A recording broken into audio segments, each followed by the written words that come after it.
Episode 74 of the State of the Old Republic podcast was originally recorded on April 18th, 2018.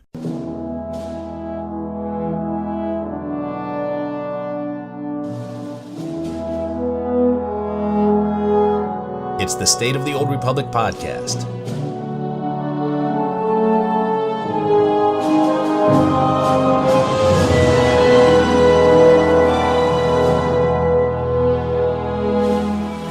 This week on the show, Eric Musco is going AFK.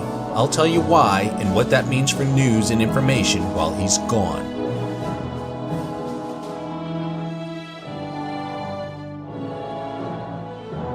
Knights of the Fallen Empire was released in 2015, and it brought sweeping changes to the game.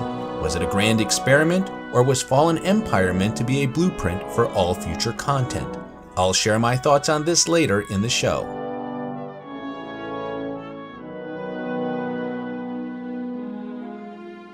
And with that, it's time to make the jump to Lightspeed and check out the State of the Old Republic. Welcome to episode 74 of the State of the Old Republic podcast. I'm your host, Ted, and as you heard in the opening, I have another great show lined up for you today. As always, let's start with some announcements for the Old Republic. It's been another quiet week, and things are about to get a lot quieter. If you haven't heard, community manager Eric Musco is going AFK for a bit. He's getting married and will be on his honeymoon. While he's gone, Keith and Charles will take up the mantle of passing news and information along to us. So in other words, don't expect much in the way of news and information while Eric is gone. A huge congratulations to Eric and his soon-to-be wife. Just because Eric is gone doesn't mean the engine stops running.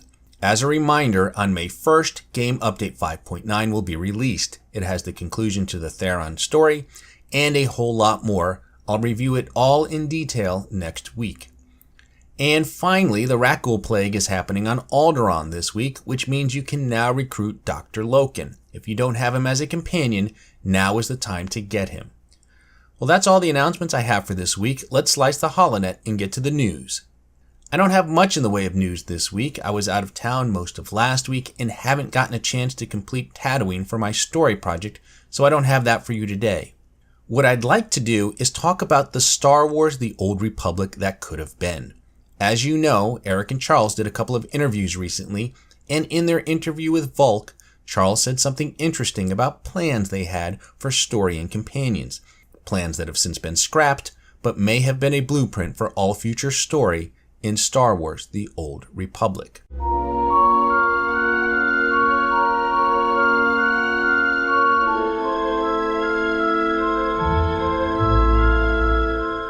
Log on to Star Wars The Old Republic today, and you'll find players engaging in a variety of new activities. Some go head-to-head fighting to cap turrets in the Yavin 4 war zone. Others gather their friends to take on the evil machinations in the Gods from the Machine operation. Guilds compete against one another in galactic conquest. And those that prefer to go it alone spend time decorating the latest strongholds, replaying their favorite stories, or reuniting with their long-lost companions.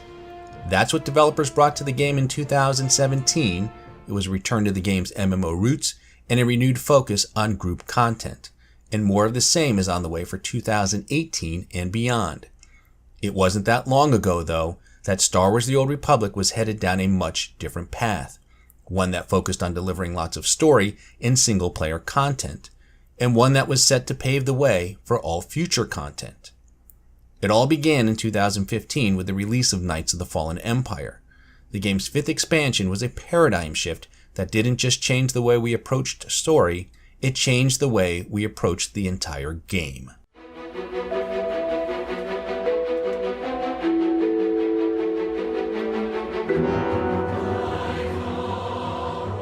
In the days leading up to Fallen Empire's launch, Jesse Skye, the creative director for the game at that time, had this to say about their goals for the expansion.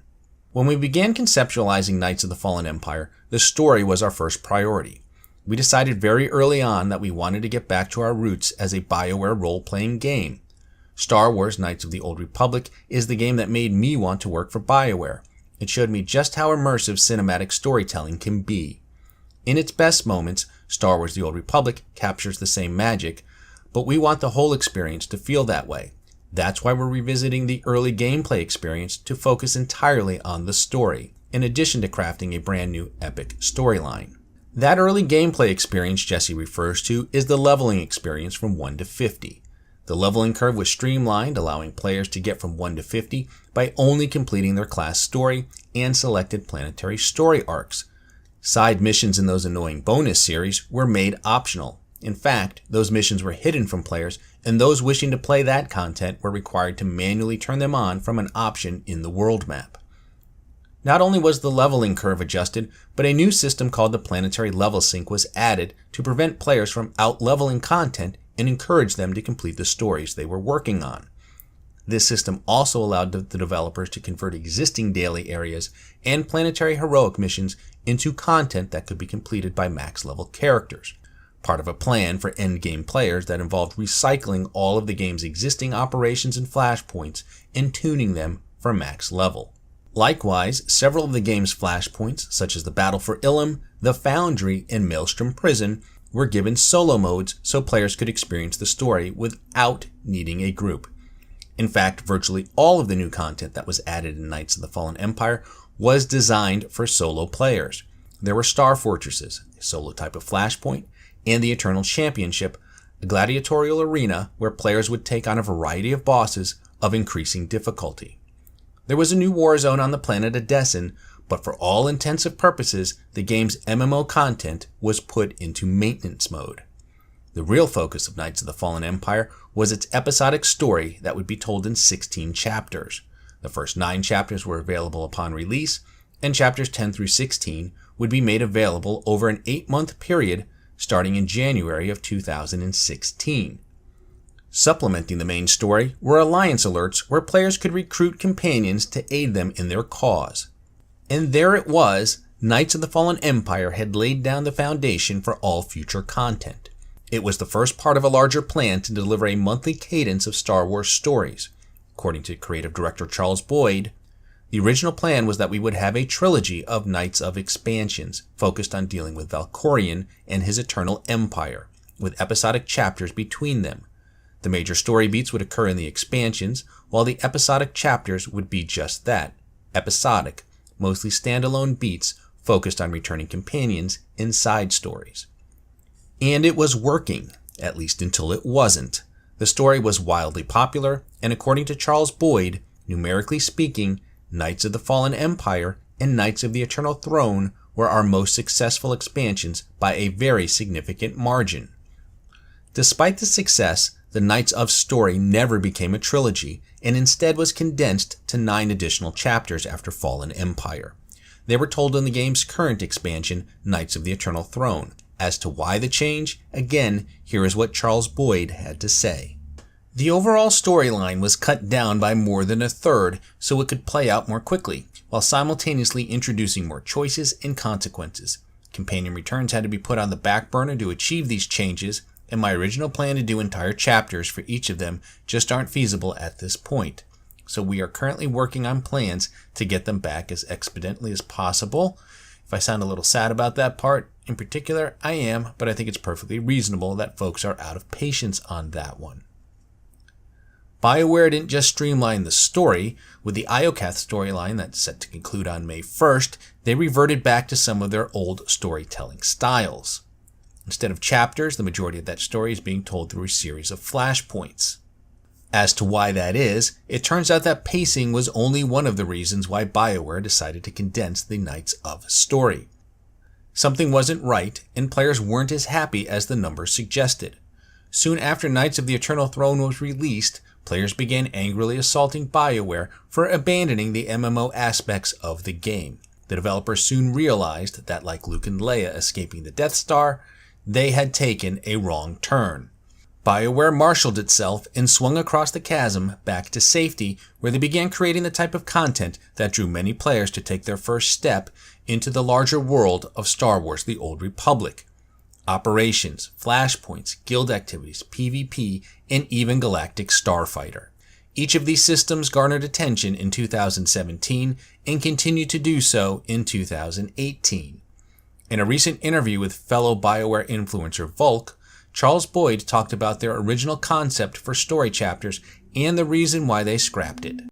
We had a plan for the game, which was do a chapter a month indefinitely, which is how I would have intended to bring all the companions back over time, right?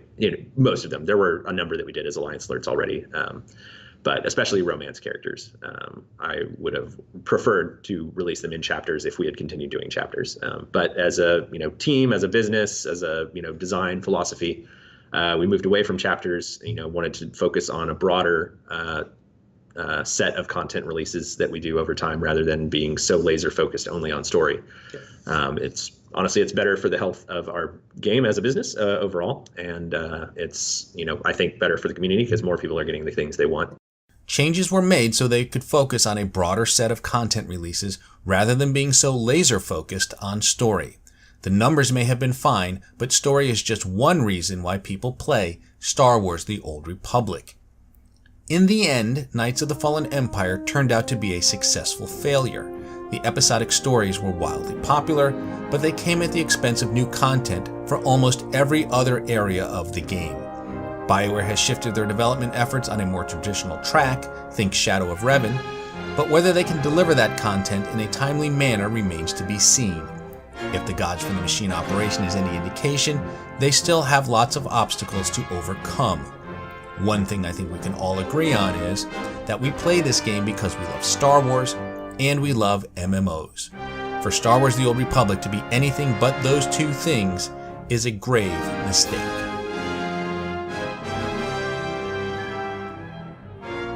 Before I go today, I wanted to talk about one more thing, and that's the old macro binocular and seeker quest lines that were introduced with Rise of the Hutt Cartel. A couple of weeks ago, a new listener who goes by @NCNash07 on Twitter reached out to me and said, "Started listening to your podcast today, and I must say, it's rekindled my interest in SWTOR. Have they made any changes to the macro binocular quest chain?" I replied back to him that other than how the missions are affected by the planetary level sync and companion changes, they're still the same. He replied, "Bummer. I have an alt or two stuck on the final group quest for the Shroud. Last time I tried, it didn't work out, people not cooperating, and finding interest. Perhaps with a server merge, I might find some folks looking to do it."